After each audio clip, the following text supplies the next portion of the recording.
discuss a very important topic that concerns water utilities and services of delivery.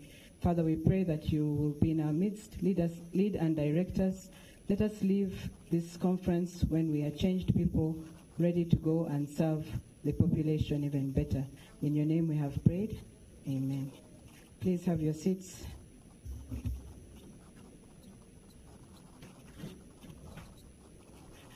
Our chief guest this morning, the Honorable Minister of State for Environment, the President of the International Water Association, the Board Chair of National Water and Sewage Corporation, our representative of the Executive Director, African Water Association, our Acting Managing Director, members of Executive Management present here, delegates, Chair of IWS, delegates who have come from far and wide, our SWAS team, our media teams, and all of you present, distinguished guests, ladies and gentlemen.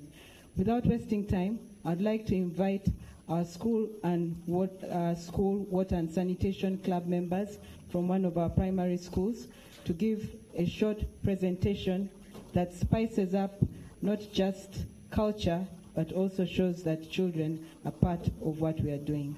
Thank you very much.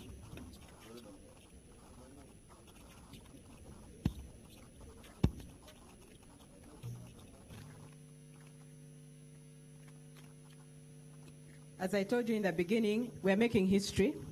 Not only are we having this conference for the very first time in the world and having it here in Uganda, the Pearl of Africa, but we are also going live on NTV. Thank you.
By 2050, the United Nations says more than 5 billion people could be facing water shortages across the globe. The population around the world have grown so large, and the climate isn't changing for the better. Water supply is a moving target, and the customers depend on the water utility to deliver clean water with good pressure to their taps consistently. However, this isn't often the case. In Kampala, the intermittent water supply puzzle is one National Water and Sewage Corporation is tackling head-on. The desired situation in any water supply system is that customers should receive water of adequate pressure at their taps 24 hours a day continuously. The planned activities which can give rise to intermittent water supply in our system. Every year we have shut down one of the water works, each one at a time, to do annual maintenance for about 8 to 14 hours in the previous times. This results into the system draining, and of course there will be less than optimal flows available in the system. There are also unplanned activities or situations which arise, like power outages at the water works. This also affects the normal supply arrangements, or breakdown of a major equipment. It's unplanned. This also affects the normal supply arrangements. In most cases, we have found ourselves having higher demand compared to the production we have. We have invested heavily into the network, expanding the infrastructure. These are the pipe networks which carry the water. However, there is that imbalance of the amount of water that we can produce at our production plant in Gaba, and then what is actually demanded. The corporation's main objective is to make sure as many Ugandans as possible get access to clean water. Massive strides to manage intermittent water supply are being made. To solve this problem, we shall actually require producing much more water. Intermittent problems of water supply sometimes have to do with the network balance and network flexibility. It is easy now to operate the network and send water from one system to the next one in case there is a bit of a problem. We have to do some bit of rationing to ensure water goes in some areas. Sometimes it can be very difficult that even if you ration, high-raised areas get that challenge of intermittent supply or no supply spanning for a long period.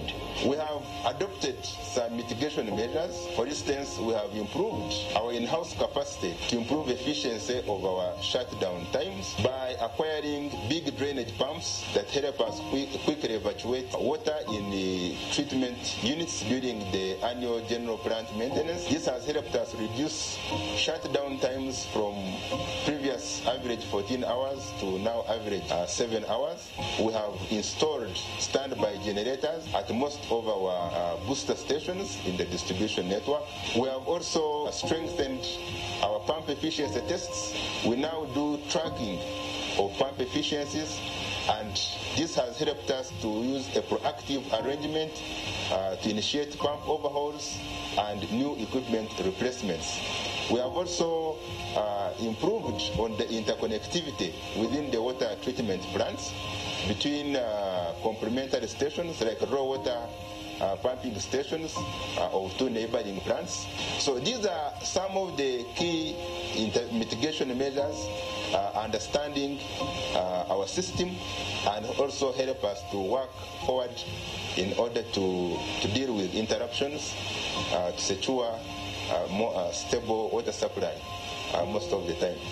In the business of service delivery, the corporation takes pleasure in engaging its customers, and one of the points emphasized is that they should always save water for times of scarcity. I'm pleased to say now that right now we have running water 24/7. We have it all through, but I still harvest the rainwater, of course. It supplements. When it's there, we harvest it and use it for cleaning, house cleaning, washing clothes, and then we use the national water for other purposes and toilets. But right now, we are relying ideally on national water because of the dry season. There's no rain, so my water tanks are empty for the rain. But I'm glad that we have water now, 24/7. Any material time you want water, it's running on the taps. What sets National Water and Sewage Corporation apart from other utilities is its clever approaches to problem solving, a steady business mind, and outstanding technical abilities. The corporation strives to offer real value and a new experience to its stakeholders time and again.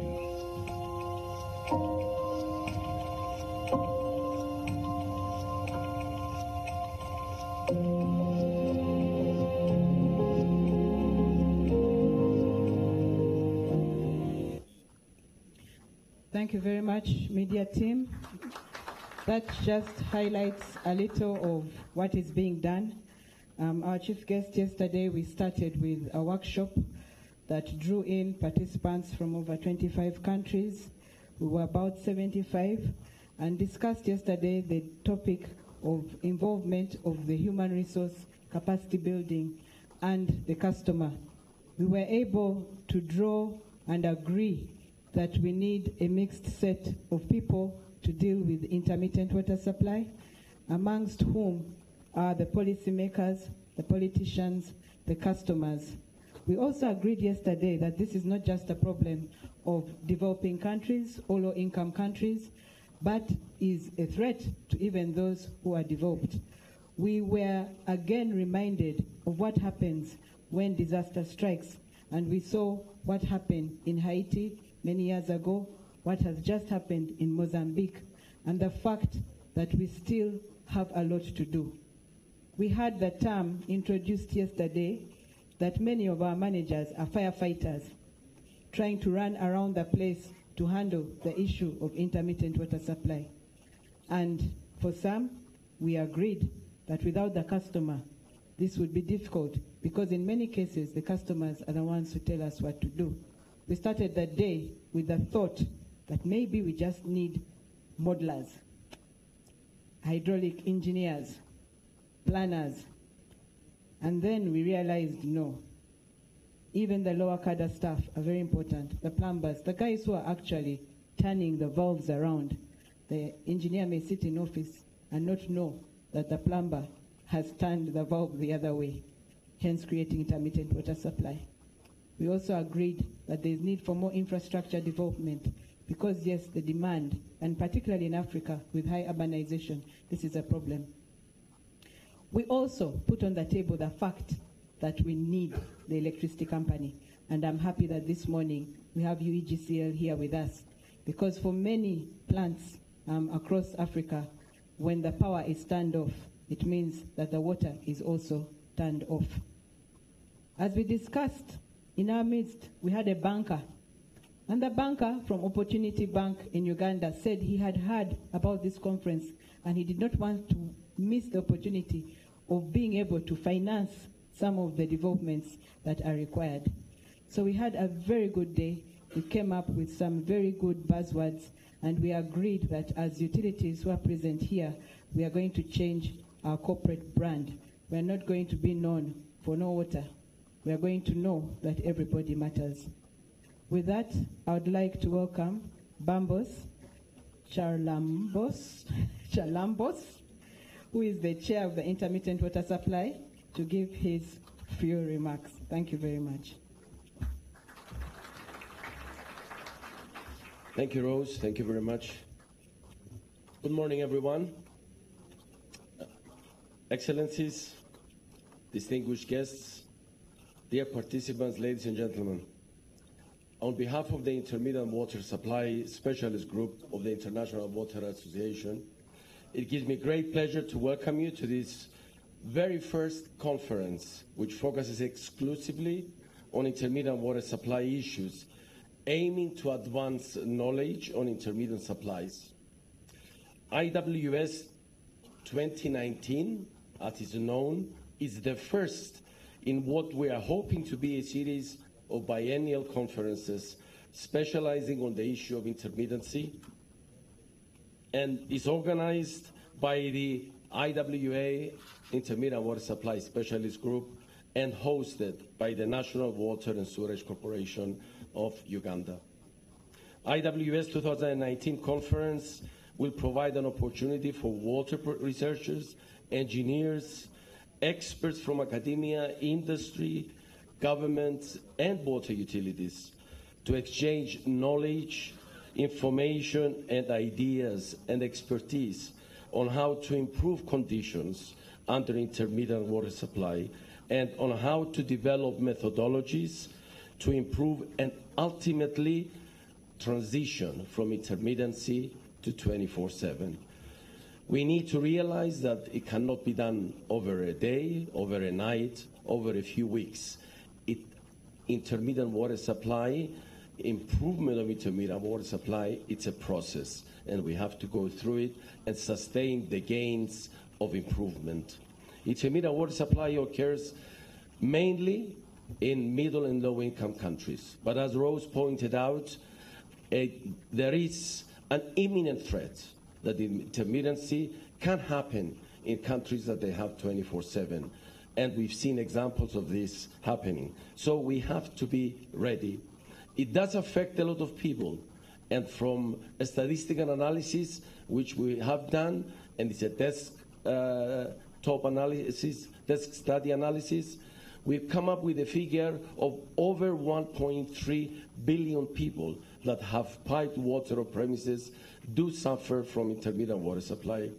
This conference provides a unique opportunity for all the participants to gain an insight on the global dimension of intermittency, associated problems, challenges, and barriers in moving forward to have continuous supply, and also provides an opportunity to discuss and share experiences.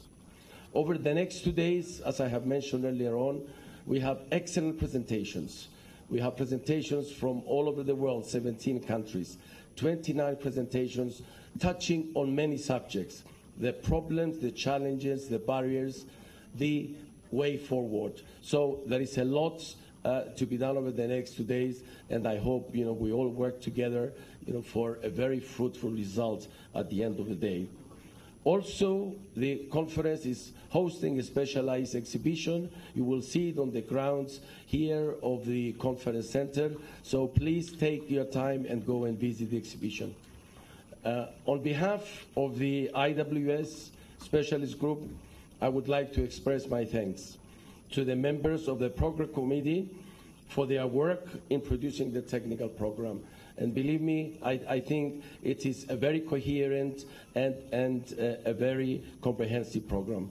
Special thanks to the organizing committee headed by Dr. Rose Kagwa for their tireless efforts and commitment to ensure the quality and success of this conference. Sincere thanks to the chairman and the board and the managing director of NWSC who undertaken this difficult task in putting together the very first landmark conference in intermittent water supply. And I believe this conference will set a strong foundation for what is to come in intermittent water supply. My sincere thanks to Diandaras, the president of the International Water Association, for her unyielding support, and I do stress the word unyielding, for many years, supporting and contributing to the IWS and to creating this very specialist group on intermittent water supply.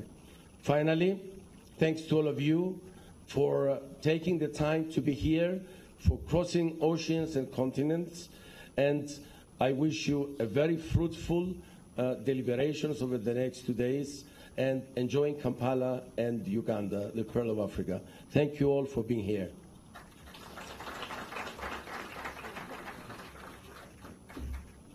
A bigger hand. I told you we are making history. We are going to have a short presentation from the SWAS team, and thereafter we shall continue with our keynote addresses. Thank you.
Thank you very much, SWAT team. Another clap for them.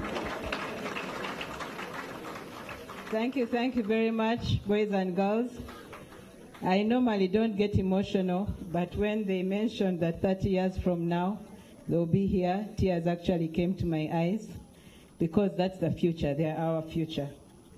Thank you very much.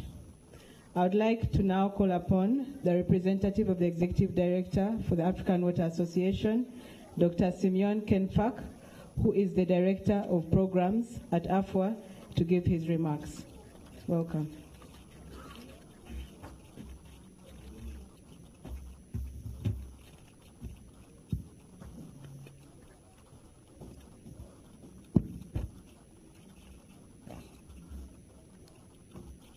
Honorable Minister of State for Environment of Uganda, Mrs. Dan Daras, President of the International Water Association, dear Dr. Engineer Eba Christopher, Chairman of the Board of National Water and Sewerage Company of AFWA, of Uganda, dear participants, dear ladies and gentlemen, all protocol observed.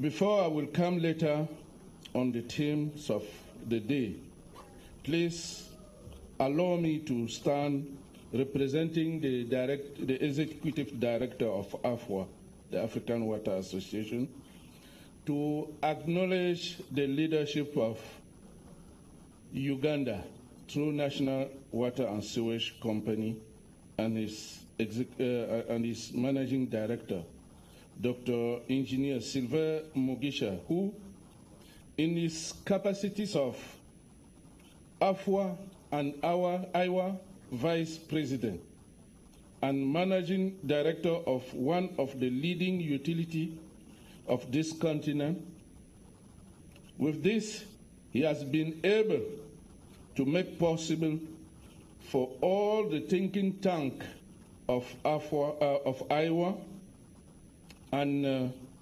African Water Association staff to join Kampala to debate and share thoughts on this hot, interesting, and fascinating terms on intermittent water supply.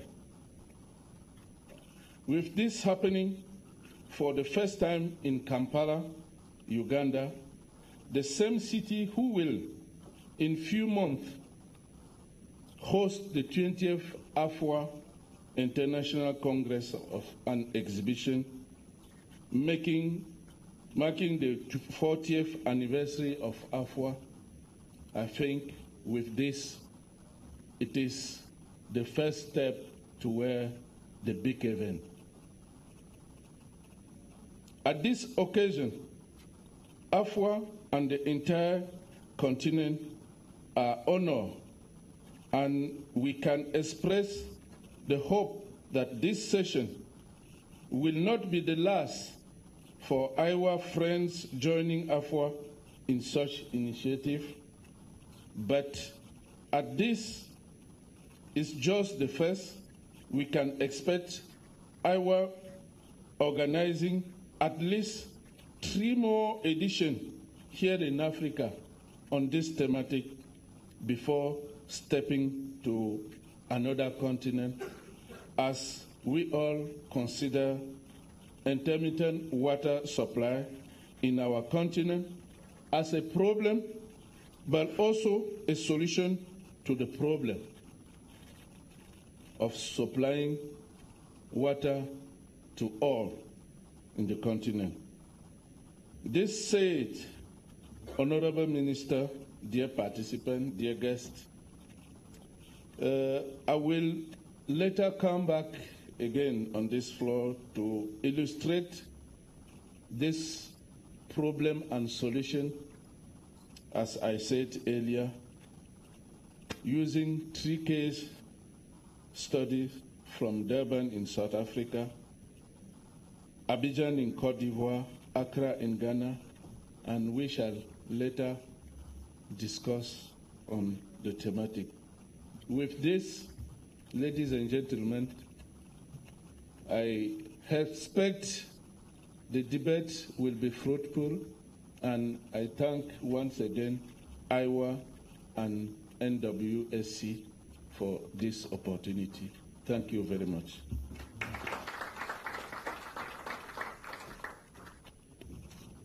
Merci beaucoup, Monsieur Kenfak. Dr. Kenfak, thank you very much.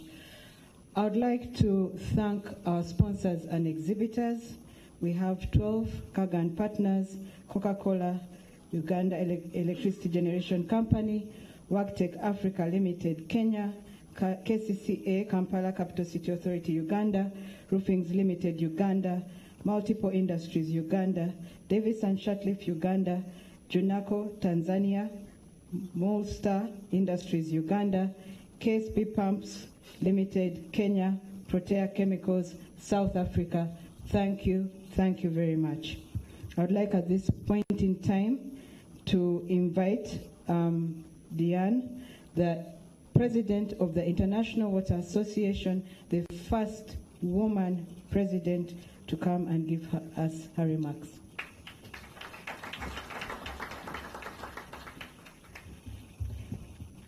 Honorable Minister, honorable guest, IWO members, and ladies and gentlemen, first of all, thank you for organizing that symposium. I thank Bambos, thank of course Rose. It was very important for me. It was very important for me because when I was running for presidency, I had a strong engagement toward Africa in order to say IWA have to change. You know that this year, the motto for water for the UN nation is leaving no one behind. And of course, as it has been said, intermittent water supply is a problem, but it's also a solution to a problem, is that many people don't have water, and some of them, as it has been said by Bambos, have intermittent supply. So I think it is very important, leaving no one behind, but also leaving no professional water behind. All the water professionals need to be sharing their situation. And I would like the professional of water working in intermittent supply situation to be proud of what they are doing. And in order to do that, you need just to remind that the first step is to be living with intermittent supply. And so you need to learn and share how to live with it. Of course, the second step is to improve intermittent supply, and you can be proud when you improve it. And the last step would be to go to 24 hours. But the topics of the Intermittent Supply Congress is those three topics. And I want just to remind that the first topic, living with it, is a very important topic. And inside IWA has been a personal battle, as Bambos has said, in order to open the possibility of water professional sharing. You could ask me, why did we accept and why we came to Uganda?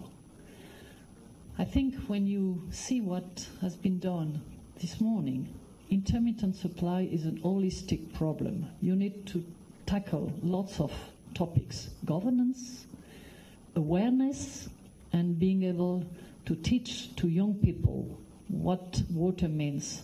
And what we have seen this morning is, in my opinion, very important.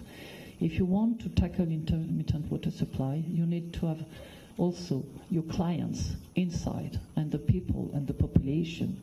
So it's all topics: clients, governance, ethic, of course, technical, of course. Non-revenue water is part of it, but it's not the unique part of it.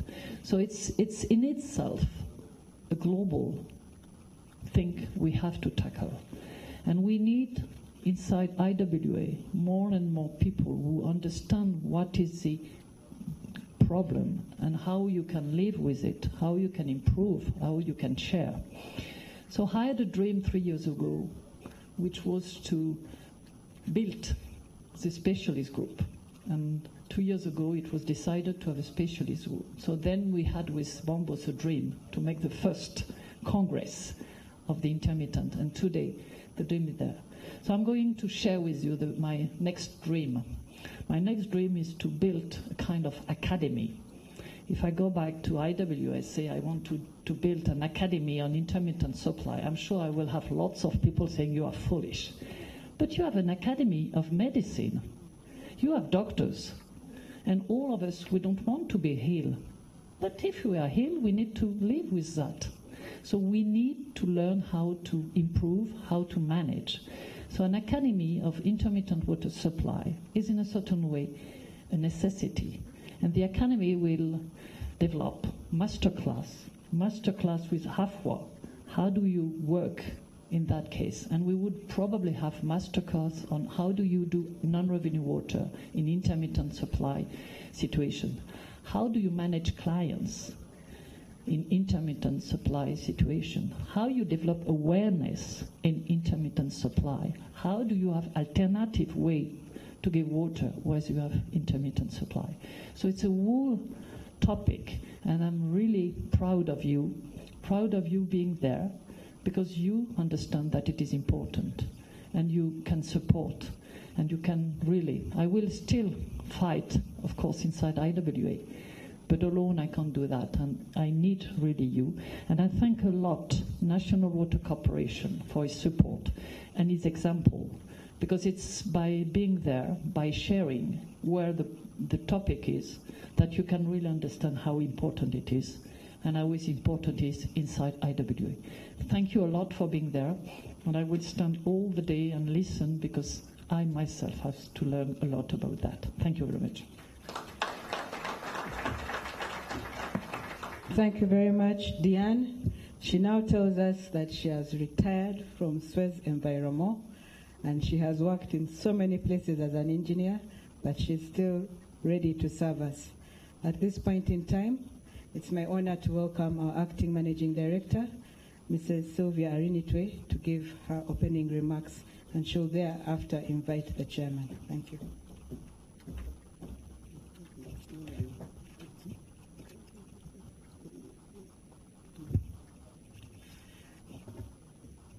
Our chief guest, the Minister of State for Environment, Honorable Dr. Golete Chitutu, our dear President of Iowa, Madame Diane, the AFA representative, the representative of the ED AFA, the chair, the Intermittent Supply Specialist Group of Iowa, our invited guests, protocol observed, ladies and gentlemen. I had prepared a long list of remarks, but we have a time constraint, and I will allow the chair to speak on behalf of National Water and Sewage Corporation. But before I invite him, allow me to take this opportunity to welcome you to this first ever intermittent water supply conference. As you have heard, we have been privileged to be the hosts, and we want to thank Iowa for giving us this honor and opportunity. We are grateful.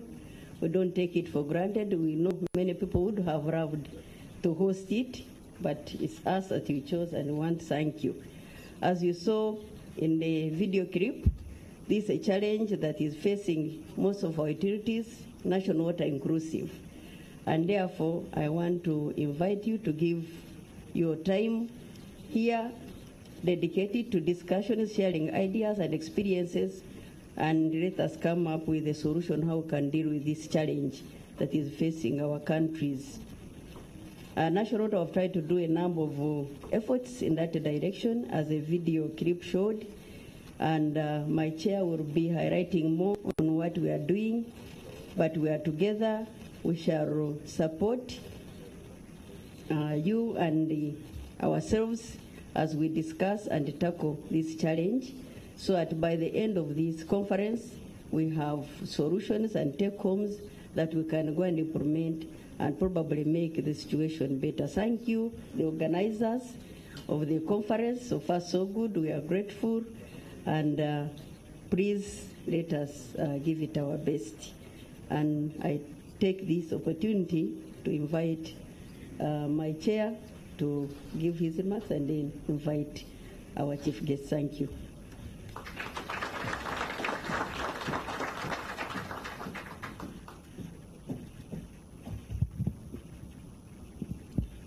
Thank you, Acting MD.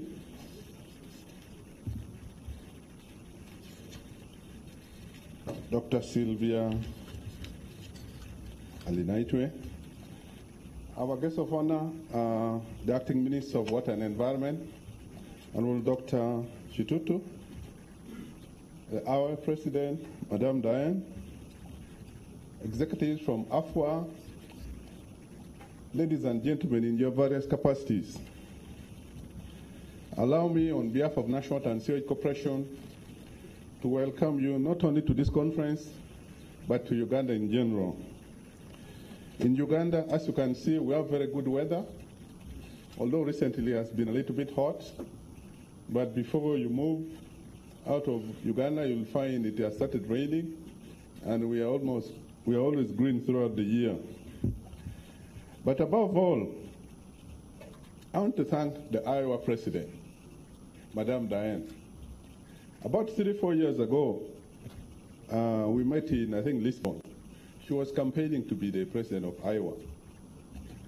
One of the candid discussions I had with her is that if Iowa only organizes functions or conferences in the Western world, then people like us will not be party to that. We'd rather call it European Water Association. She's here, she can tell you. But she's a very good student. She told me she asked Africa at Heart and she'll do something. So what we are seeing today is not by accident. So can you clap for Madame Diane? Also want to appreciate the presence of the acting minister among us. The minister is very busy. Above all, if you people are not aware, today is a day for Cabinet Day. She's already late for Cabinet. But she made sure she squeezed time and be with us, because we know she's now the one handling the docket, and the ministry is a big ministry. And if there are international players, like people from Iowa and people from over 25 countries, she says she must come and at least say hello to you people. So my view is that let's thank her for coming by putting our hands together. To the delegates who have come, I know you people have a lot of experience. You have a lot of skills. You are well educated. I don't want to talk like the lawyers who say there's a difference between being educated and being learned. But in the water sector, you people are learned, and I have no doubt in that mind. So let's clap for the learned water professionals, including lawyers. You should also clap for us.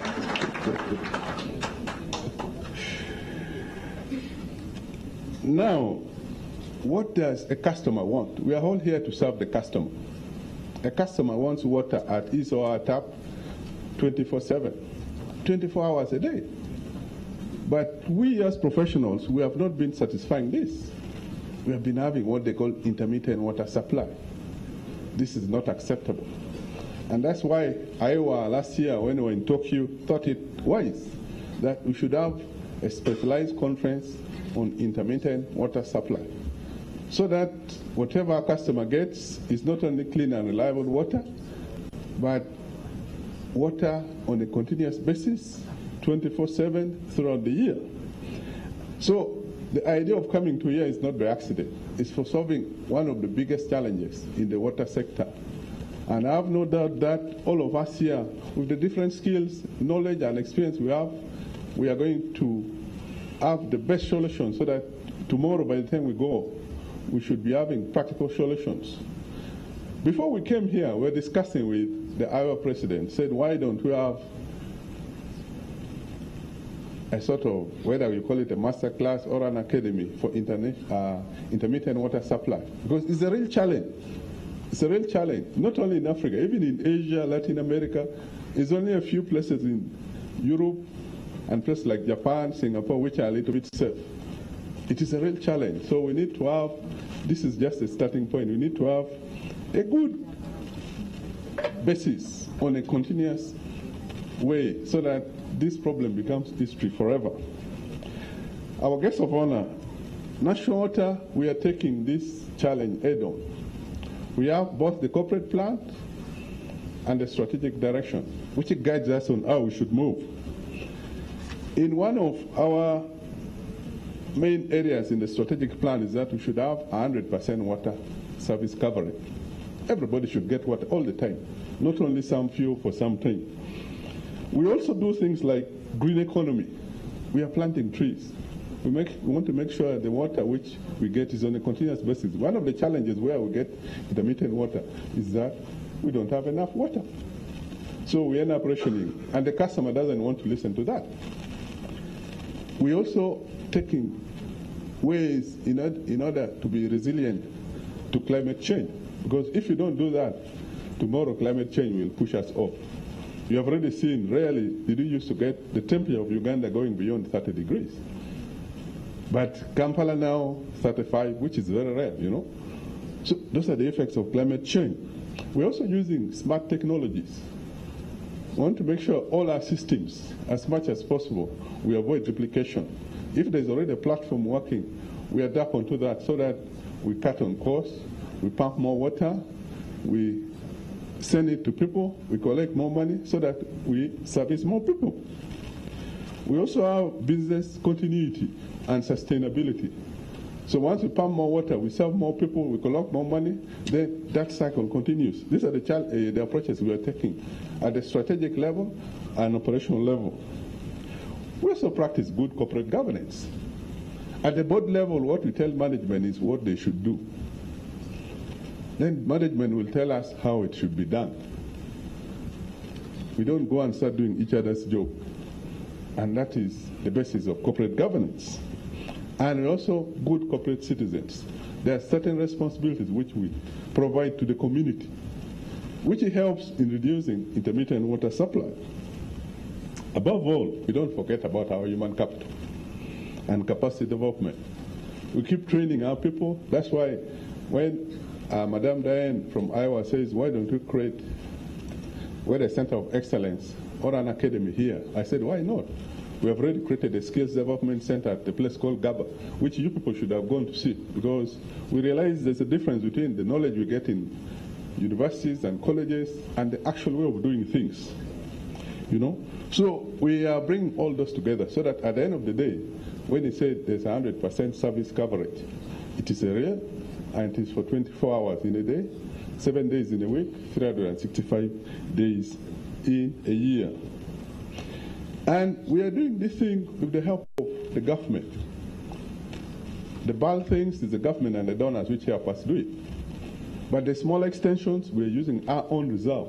You know, all operations and a lot of extension, we use our own little money which we collect from people, you know.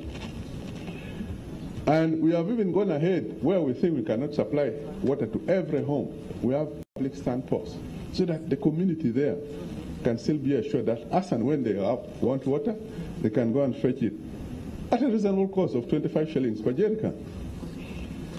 We recently launched something called Service Coverage Acceleration Program to make sure everybody gets 100% water coverage.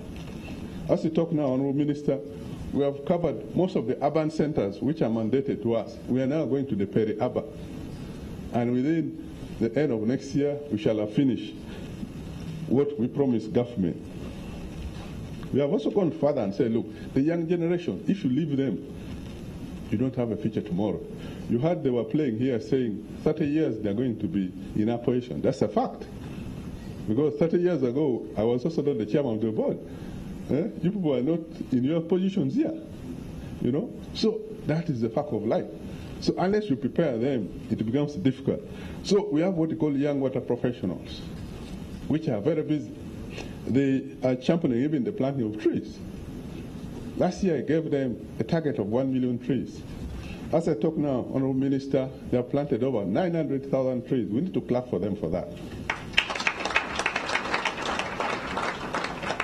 We have the school water and sanitation clubs. As you saw these people, it is both at primary level and secondary level. We are saying involve them in the management of the environment, in conserving water, so that tomorrow they are more responsible citizens, they don't destroy the environment, which is basically a man-made behavior of destroying the environment. So all those we are doing to make sure we have enough supply of water, we have continuous water supply, and we answer the call for intermittent water supply. As I conclude in this area, Honourable Minister, we have also not forgotten about our community. We have what we call water Wakoko, water community communication system, where you find there are particular leaders in the community who even advocate now to the various members of the community the benefits of preserving water, the benefits of not stealing water, the benefits of paying your bill, all those things, they're doing it on our behalf, which is part of our stakeholder engagement. Occasionally, we have what we call water barisers, where we call all those district leaders here, like recently we had one, and we have a question and answer. We said, this is what we plan to do. And as I said, but my area is not covered. Then he said, we're going to cover it along those lines. So that's a part of accountability, you know. I've even encouraged our staff to go even to the place of worship. Honourable Minister, these people go as far as churches and mosques to tell people that water is life. The water which National Water brings is your water. We only help you to bring from Lake Victoria up to your tap. So preserve it, pay the little bill, and it's yielding a lot of fruits. Honourable Minister, as I conclude, I want to start by appreciating the way government has been giving us a good, conducive environment, which has enabled us to do our work without any fear or favor. And that's why we are doing well, because government created a very good environment for that. I want to tell you that we have increased our water production in the last 5 years by more than 100%, even our sales, because as we produce more, we sell more, we connect more water people, and the cycle continues, because we are looking at sustainability.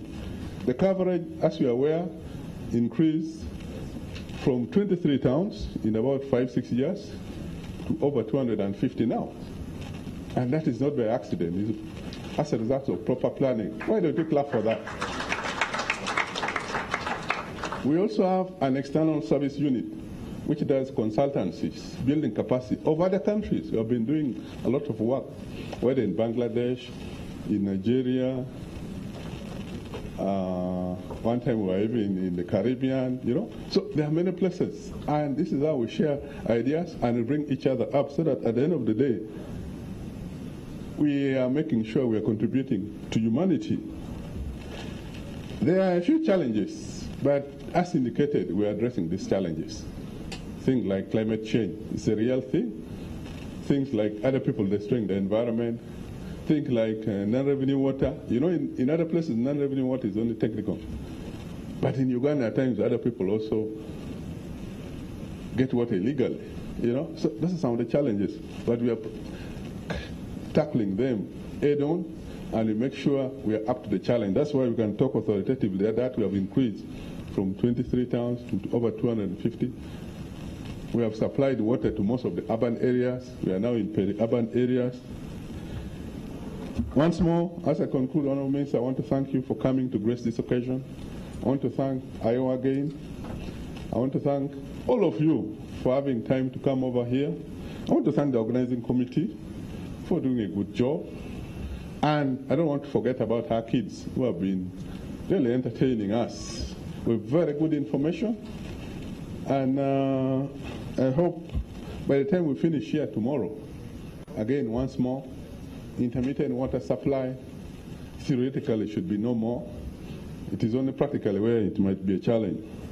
With those few words, it's now my honor and pleasure, Honourable Minister, to invite you to come and address people.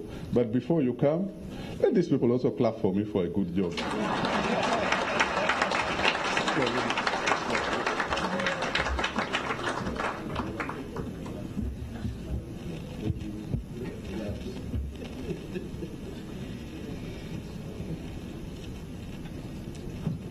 The chairperson of the Board of Directors, National Water and Sewage Corporation. the Acting Managing Director, National Water and Sewage Corporation, the President of the International Water Association, the Executive Director of the African Water Association, representatives of development partners, representatives of various government departments and ministries, members of the IWA Intermittent Water Supply Specialist Group, management and staff of National Water and Sewage Corporation, dear delegates, ladies and gentlemen, it is a great pleasure to welcome you to this first Intermittent Water Supply Conference being held here in Kampala, Uganda. And I would personally thank National Water and Sewage Corporation for having lobbied this and brought it back home. Thank you very much. I also take this opportunity to thank the organizers for having invited me to officiate at this opening ceremony. It is quite busy for me because I've been running the ministry alone since my colleagues have been busy with other issues, but issues to do with water, I take them as a priority. Yesterday, I was in the communities in the east, and it is quite hot, and you know, that is the Mount Elgon climatic zone. But the temperatures are soaring, and water as a resource is becoming a challenge.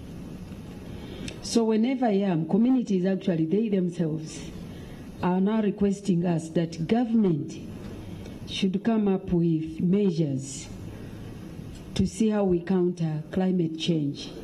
But I also told them that, you know, our government is decentralized. And many times people forget that we decentralized power to communities, but they still call on the center because districts have full powers to make bylaws and enforce. Sub-counties are also empowered because they are accounting units, so they can also make bylaws and also enforce. So I urged them to take on this as an agency. Now, what we are experiencing in Uganda is very abnormal. It has never happened in life. And I've tasked, I think, the Meteorological Authority. The scientists are doing quite a lot of research, observing what's happening. But at this time, we would now be going through our first rainfall cycle. Now, what happened was we made our predictions very well, and I made the announcement of the rains coming, because our rains, 60% are drawn from the Indian Ocean. The trade winds normally bring moisture, and that is what we receive, 60%. Now, the other 40% is locally made from the wetlands, from the forests, and also the lakes. Now, science has proved that actually the wetlands, they send more moisture into the air more than the open. So much as we have Lake Victoria, but you can see that this is the performance actually of our 40%. And the other day I was in Parliament and I told them that I have been here on this floor and whatever, I don't know, I don't want to be called a prophet of doom. But I told them that supposing the 60% doesn't come, and it has now come to pass, we waited for the rains, and the cyclone sucked in most of the moisture into that system, leaving us with now the 40%. And this is how it is performing. So I was telling them that now examine yourselves. I was in the east. Actually now, the rainfall rains at village level. This village gets, the other one can get, and just showers and wind. So people are reporting to me now, they are reporting, Honorable Minister, the other village got water. For us, we didn't get. The other day it rained in Fort Portal. For us, we didn't get. Even in Kampala, it can be in Munyonyo, Ntinda. Mulago doesn't have. So this is now the microclimate. So there are certain features which influence the water around us. So my main call, what I was actually telling Parliament, is we now have to strengthen the adaptation through water storage. That Directorate of Water for Production, those who store, and you National Water, you now need to put priority on water storage. You know, we have been, you see, usually these statements, we make them, and we normally play, but as we see it now, I told them we either have to do it, but once the water has already gone, I cannot retrieve it back. Now, for what happened on the Indian Ocean, I don't have any control over it. I could see my colleagues turning red. I said, even if you turn blue. I have no control over what happens on the Indian Ocean. What I have control over is for us to adapt, make sure that we protect our water sources. I'm happy, actually, I must thank National Water. You are one of the institutions. Whenever I'm defending before Cabinet or before Parliament, I usually have an easy time, because many times people say, oh, we thank the National Water. So thank you for your performance. So my only appeal to you is, let's try to perfect. I know you go through a lot of challenges, especially destruction of the infrastructure. And I've also been telling some of these Ugandans who wake up and cut pipes. And I've been on radios telling them, you need to be in your, I don't know whether your senses are normal. If you wake up and begin cutting a water pipe, and when you go to find out, he says, because it passed my house and I was not supplied, so you cut it. So we are trying to address those small issues. But otherwise, as a ministry and National Water, you are part of us. We are committed to work as a team. This new monster of climate change is for all of us to fight. I remember I was invited in a meeting in Brussels, and they were talking about oceans and water. And someone said, but for you, Uganda, what are you going to talk?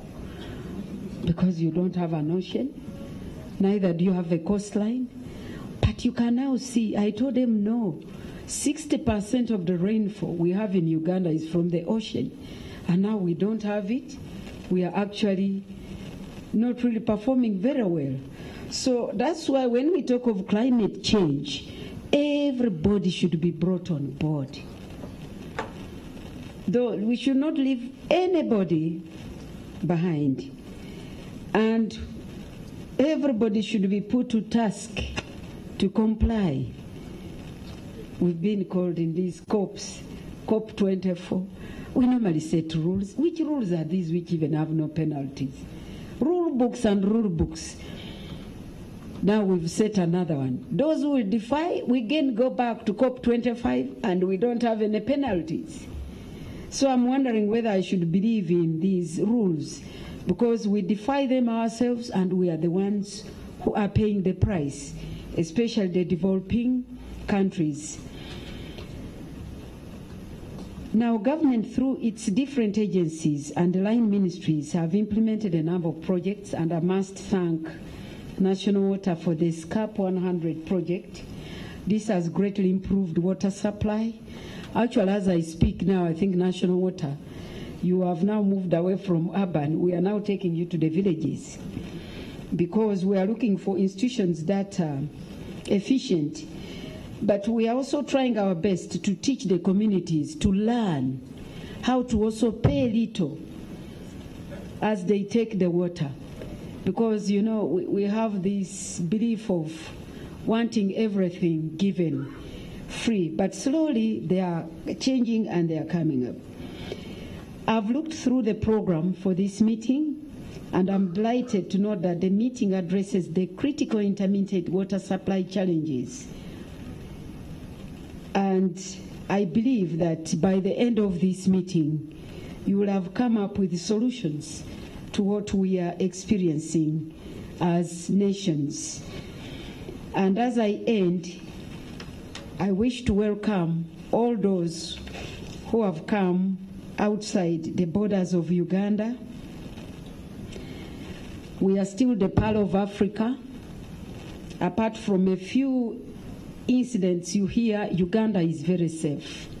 So when you see a few things blown up, we're able to get back the tourist who was taken by the guide, thanks to our UPDF, although people are commending but forgetting the forces who did a great work to see that we secure back those people alive.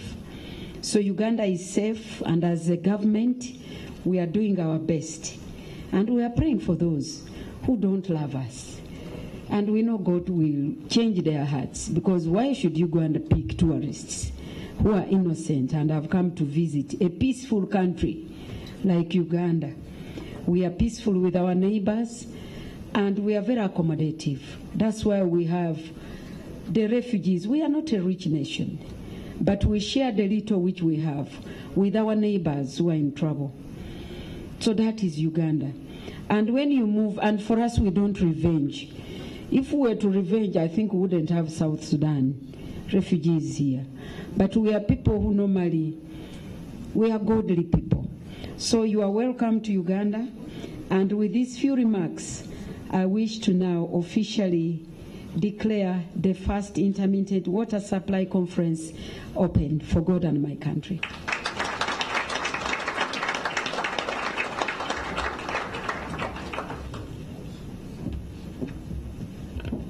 A bigger clap, please, for the Honorable Minister.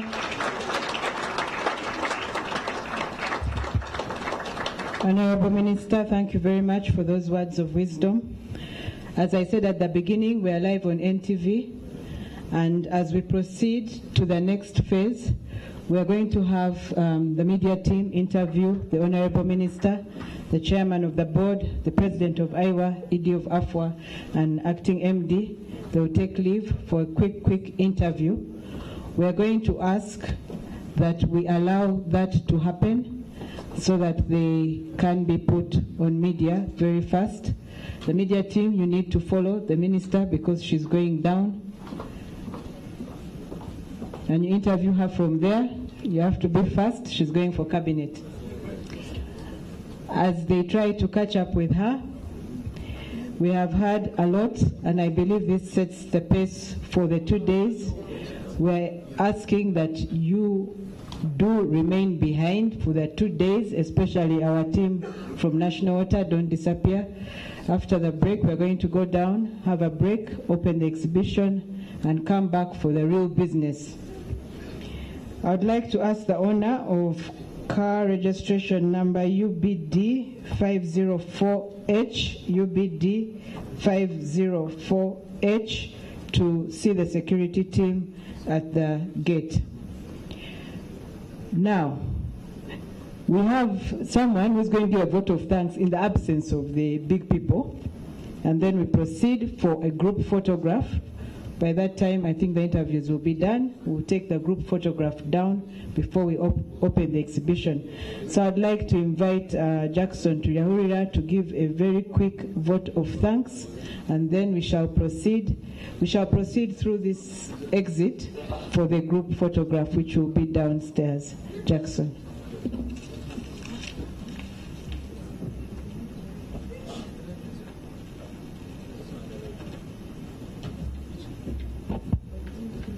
Thank you, Dr. Rose.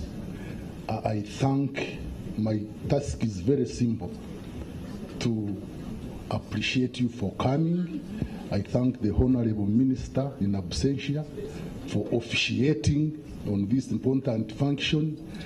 the president of Iowa, and all of us. It has been hinted, leave alone those small things of abducting tourists. It was a one-off. It is a part of Africa, peaceful, security is guru. Thank you for coming. Move everywhere around Kampala and enjoy yourself. Don't limit yourselves in this room here. In the evening, move around and see. Those who have prepared the function, it is a great job. I say everything is very good. Then national water staff who have come around to welcome the guests from outside Uganda. Thank you for the job, well done. We are very hospitable people. I once again say that. Be around, and even after Tuesday, you can stay around for some days and move to Gindi and see what is happening there. I thank you very much. I don't want you to clap for me.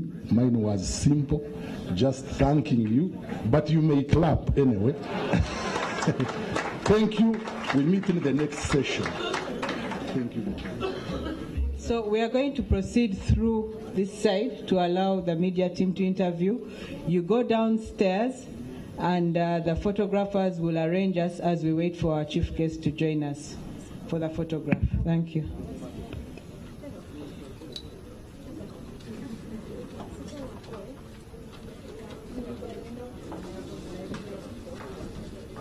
Just one quick announcement. We have our presentations and panel discussion, very interesting. Don't disappear. We'd also like to thank our other sponsor, UTL, for all the internet connectivity, DVI for the digital part. Thank you very much.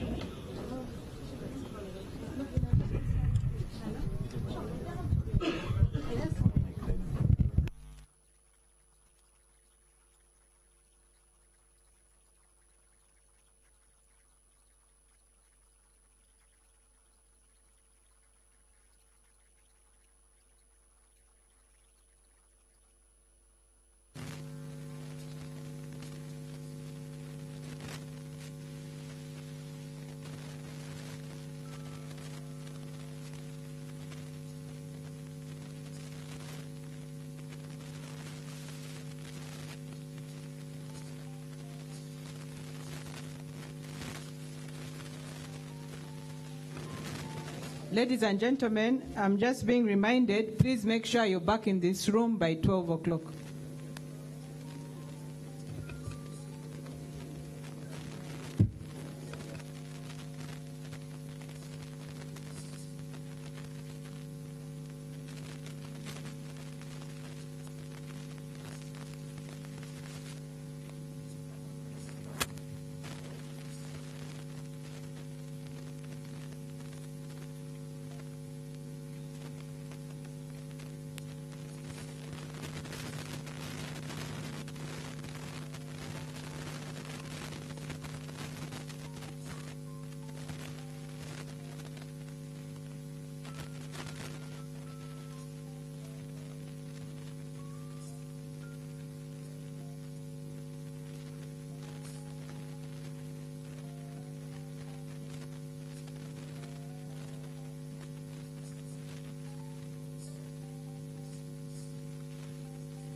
now, and for just 1,000 shillings, take home this week's 80 million shillings super jackpot. On MTN, simply dial star 165 star 33 hash. For Airtel, dial star 185 star 33 hash. Enter your 3 lucky numbers, followed by NTV. Enter your amount from 1,000 to 50,000 shillings and get that super feeling today.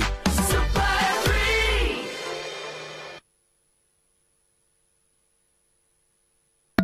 Drink it and win it with Coke Studio. Buy and enjoy your favorite 500 ml Coca-Cola with the yellow crown. And check under the crown for the name of your favorite Ugandan Coke Studio artists. Each of your favorite artists wins you fantastic prizes like a fully paid trip to a Coke Studio concert, TVs, decoders, airtime, t-shirts, and Coca-Cola products. So keep searching to keep winning.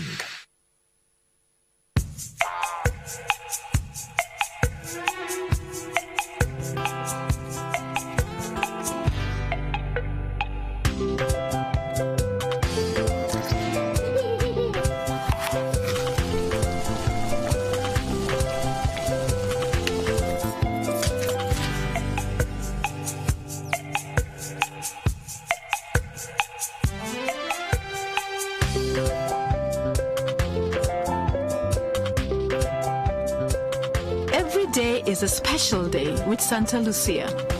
Santa Lucia, you've got to taste it to believe it.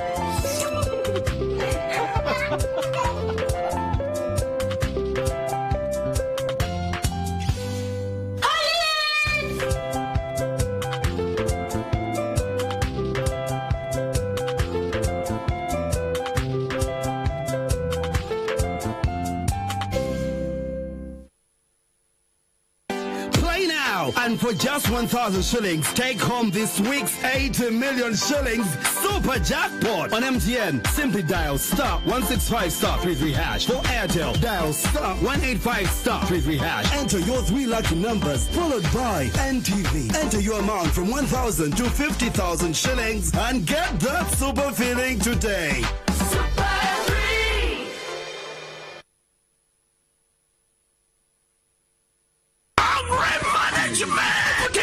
It's the man that can't even so get the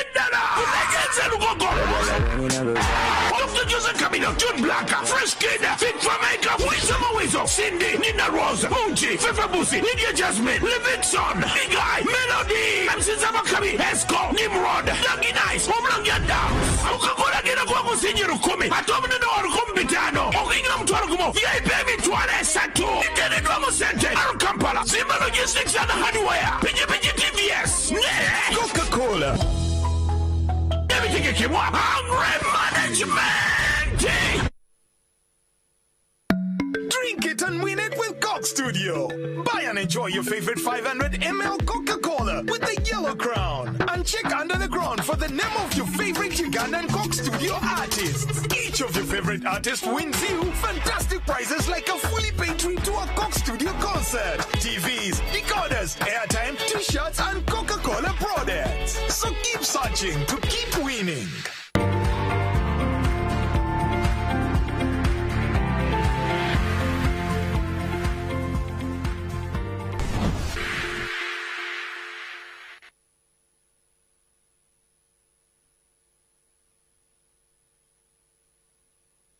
So continuing with us on this live broadcast, we're coming to you from the Bugovi Port Bell facility for National Water and Sewage Corporation, and we are conducting the first of its kind, a great conference that is gathering up water professionals from all around the world. And here, it's already started. It started yesterday and it's ending up tomorrow. And we're discussing this critical matter of international concern. And indeed, it's a privilege that Uganda is hosting it.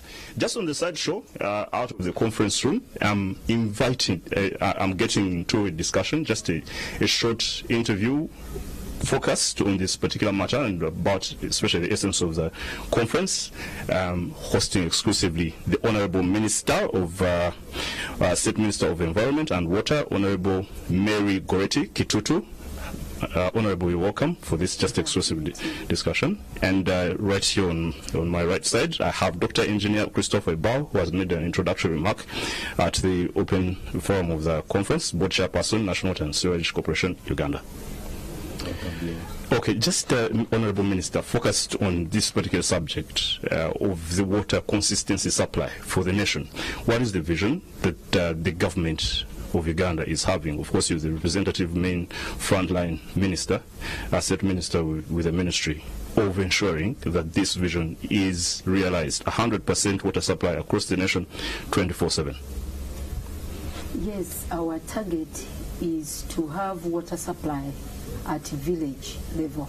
So when you go to urban areas, they are normally called, I think they are divisions, those small cells. The cells. So each cell should have a clean water supply. That is our target come 2020. So that's what we are working on day and night to ensure that water reaches all Ugandans. But of course, as you have a vision, it does not lack challenges. And one of our emerging issues, like we normally have the traditional challenges of budget cuts, which we are normally trying to see how we overcome. But now the new emerging challenge is this of climate change.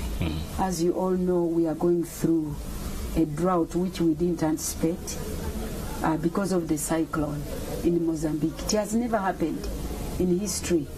So these are things which we are now seeing as new emerging challenges and which we now have to begin planning for. And one of the issues which we now have to go for is to increase our storage capacity, both for national water and also for the ministry, making sure that we have dams which store water, and also for the reservoirs which national water uses. So as a country, I think we are focused. We are trying to readjust our budgets to address these new challenges which are coming up. Okay, and I guess this conference is about addressing such challenges. And Dr. Christopher, of course, one of the theme statement is that this conference is to advance the knowledge and share experiences on intermittent water supply and to frame the problem of IWS within its technical, institutional, financial, and social context. So, at the end of this particular conference, do you think we're going to have any substantive effect on improving the situation that we have and realizing the objective of this conference? What we have at the moment is that we have experts who have a lot of knowledge, a lot of skills from throughout the world. And they are debating, trying to get the best way of making sure every human being gets clean and safe water 24/7. Now, in Uganda, national water in particular, we are required, we are mandated to provide safe and clean water on a continuous basis to the various areas we are operating from.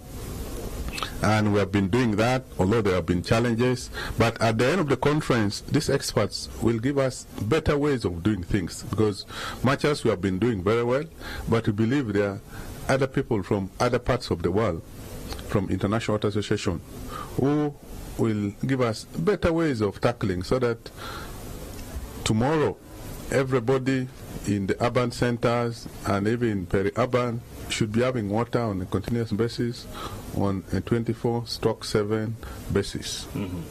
Okay, we believe that by tomorrow it will have ended, and we hope that the assessment will give that particular prospect. Honourable Minister, let's just talk just briefly about the politics, because you're here and you have really put up the challenge that the climate change problem is emanating from human activity. But it seems that the political class is actually the one sabotaging the whole national weather system, and because you have rich people, you have politicians who are cutting down trees, who are making construction in wetlands. Is there a political effort, government effort, to curb this particular vice exclusive to make sure that actually we take very proactive address to this particular problem? Well, when you talk of the political will not being there, I don't think that's not right, because right now as a minister, I have one of the highest political support from both my colleagues, the ministers in cabinet, and the president himself. Because his directives, even when Chankwanze, he directed and said, no cutting trees in central forest reserves, he says no people should go into wetlands, and then he added on to say riverbanks and lake shores should be protected. Now, of course, as usual, there are people who normally, and I don't think they are politicians, but these are people, maybe because of them not knowing. Sometimes people do it maybe out of ignorance, but maybe when they get to know, they will also know that what they are doing is destroying everybody's, because right now we are going through this heat. I don't think there's anybody who is being spared. So I have to urge everybody that as government, we are committed. But we just have those few individuals, and we are trying to tighten our knots, beginning from the law. Now the National Environment Act, it is now a law, and I'm already ascending on it to write the instruments. Of course, you release all the clauses, then it becomes effectively as a law. But in that law, we've put even more stringent penalties. Now, the climate change bill is before cabinet.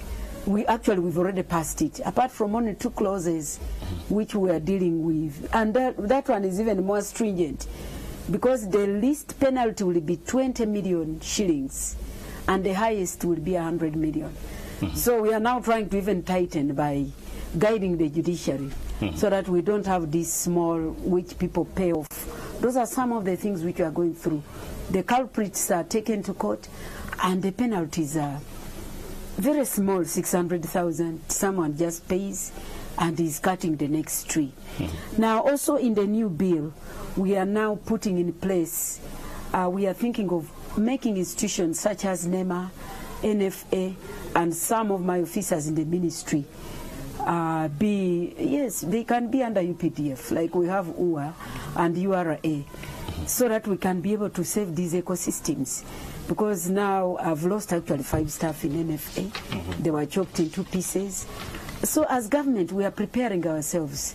But I'm also urging Ugandans, why should we use a very big stick to force you to do what you are seeing is harming us ourselves? So I'm appealing to all Ugandans, those in wetlands. I was moving mostly the wetlands. We have the biggest systems in the east. I see, now the only areas which have water are the wetlands.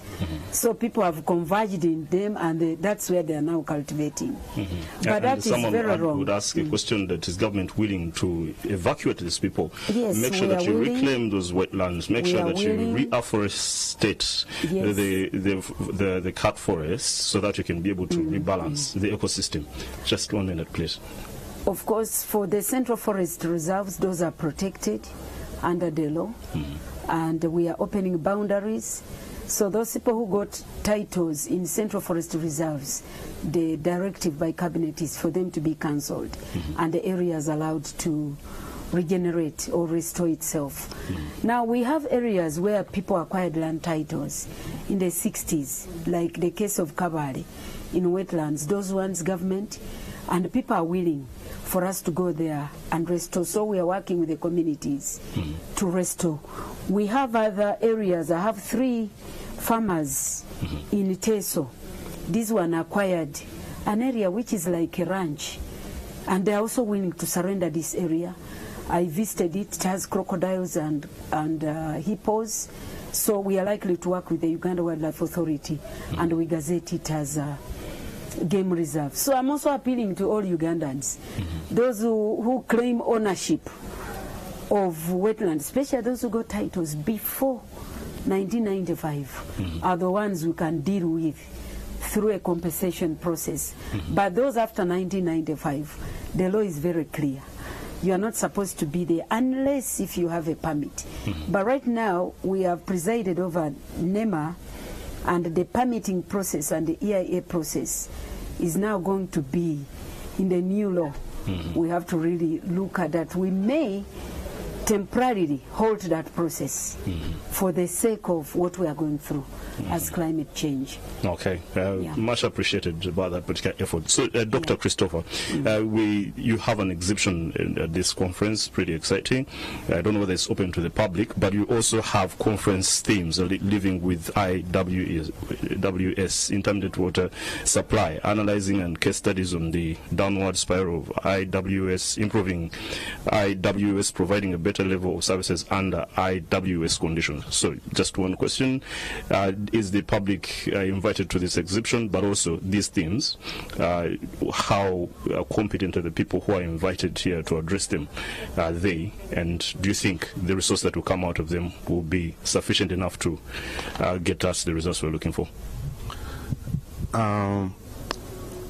The public, it's invited for this, and we have even been making adverts. This is an open invitation. You don't need any particular card. We have been putting adverts on TV and in newspapers to tell people to come and see the new technologies, the new ways of doing things, the new innovations. That is what is among which is being exhibited. And so do local individual entrepreneurs have the right to come and perhaps purchase this technology to use it in getting the industry forward? The local entrepreneurs are welcome. Everybody, anybody who feel like picking any of these equipment for your water supply, whether for your irrigation also, all these equipments are there. All the materials being made, whether locally and internationally, are being exhibited here. So all are welcome. But above all, the team of experts you saw up there, these are people who are specialized, who have over 40, 50 years experience in the water sector. This is from across the world. And I have no doubt in my mind that at the end of the day, what they are going to come up with will be the best solutions to intermittent water supply systems across the globe, not necessarily in Uganda. Yeah. Okay, thank you. And I'm joined by the president of the Water Association, Global International Water Association, Dr. Diane Daras. You're welcome, and you're coming from far, and I hope you're enjoying our country. So this particular conference has it has aims of the conference: frame the problem of IWS, better understand the causes of IWS, and how is IWS managed. We just want to understand how possible it is that we're going to address these particular aims and have them successfully realized. Yeah, intermittent water supply is in a certain way a problem, because we all expect to have 24 hours. But in many cases, you have to live with it at the beginning, improve it, and maybe one day get rid of it and being 24 hours. So International Water Association, which is an association grouping more than 8,000 members around the world, and governing members and a national association, really wants now to tackle that topic in order to give the opportunity to the water professional to work together and improve their way to work. And I was really happy that National Water Corporation was inviting us to come to Uganda. Uganda is a good example on how you tackle the problem, how you want to move forward. And I think it is interesting for all the delegates to see how it works there. So it was important. The International Water Association has decided to move forward developing countries much more than before. We work with the African Water Association, which is also very important and influent and moving towards. And we want really to say to the National Association and African Association that working together, we probably will work much better, and there is a lot for improving and sharing. So even my dream is to develop a kind of academy in order where you work on how do you live with intermittent supply when you have to live at the beginning, how you improve it, and how you get rid of it, and even probably how you prevent for going to that. Because with climate change, and with the fact that probably water resource could be less than before, if we don't work on preventing, many countries and developed countries will have to suffer sometimes and maybe have some period of intermittent water supply. So we really have our responsibility to work together.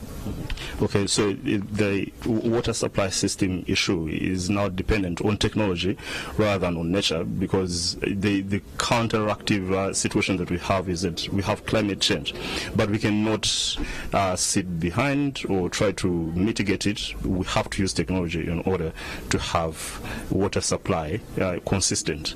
Is that a realizable dream, and how long will that take in order, for instance, for Africa to, or Uganda in particular, where we are having the conference here, how long do you think with the technology that you're developing through this kind of conferencing deliver that dream? I think technology exists. What is difficult with water utility is that you have to tackle all the access. You have to work with your clients in order that they are aware of water and try to avoid wasting it. You have to work with the network infrastructure in order to repair, but also to develop it. You have to have the finance. You have, of course, to work, as it has been said by the ministry, to be sure that you will still have resources. So it's a global challenge. I won't give any figures. I just will remind that the United Nations have, through the SDGs, have asked that 2030 would be a aim to give to everybody water. So we need, and we have 10 years in order to leave no one behind, and probably during those 10 years you would have people happy because they would go to 24 hours. You maybe have people who would be happy because they would have more water or more time than before, and you would have people happy because they would be connected when they were not. So there is difficulty for me to have a number and figure, but I'm sure that sharing, showing good example, putting together people of different countries, we would go faster. And it's what we commit in IWA. We really commit to work together. We work with AFWA, the African Water Association, and we were welcomed by the National Water Corporation, and they will host the AFWA Congress in 2020. So again, that's next year. Next year, right here in Kampala. Yeah, right in Kampala, and I'm happy that it will be in Kampala, because it would be also an opportunity again to show what has been done. So I think we really have to work, and I welcome people to be a member of AFWA and member of IWA, because we need water professionals who know about what it is to live with that every day. Okay. Just lastly, as you're talking, definitely there are people in power, decision makers in government, in great institutions, including this National Water Sewage Corporation institution. It sounds an enormous task to provide water for all, sanitation for all, which is SDG 6. So what investment is needed? What caution? What competences? What focus do these decision makers need to make in order to realize this aspiration, 2030? Well, the investment will be very high, so it's really a task for nation and also the big development banks, and they are aware of that. But I think it's both. It's investment, it's skills. You need to learn about managing those investment. You need to develop skills in the utilities. You need also to, I think, develop awareness among the users. Some people are thinking that they need 400 liters per day. For example, in the United States, you find sometimes people using 400 liters per day. One individual? That's individual per capita or? Per capita individual. They're wasting water. They don't understand that it is it's so important. In Europe now, the figures are around 120 liters per day. But I'm convinced that even with 50, if you are intelligent, if you are aware, if you use or reuse a part of your water, you can be very happy. So the example which was given in Uganda is that maybe with climate change you are going to suffer because you will have less water or humidity coming from the ocean. But I'm convinced that even if we were asked to reduce by half the average consumption of water, people are intelligent and they are going to be able to do it. So I'm convinced that we can tackle it. Mm-hmm. Okay, Madam President Diane, we are grateful for you being here, being part of this great conference, and for choosing Uganda as a destination, and hopefully we'll return the visit. Yeah, sure. I'm sure. We wish you the best. See you in 2020. Thank you. And our viewers, NTV, we are grateful for keeping with us. We are here at Bugolobi National Water National Water and Sewerage Sewage Corporation facility, and we are broadcasting this particular conference that is running on intermittent water supplies. And so we want you to be involved. You can come here and join the exhibition. Keep locked on to NTV. I'm Karagao Bodwins, and God bless.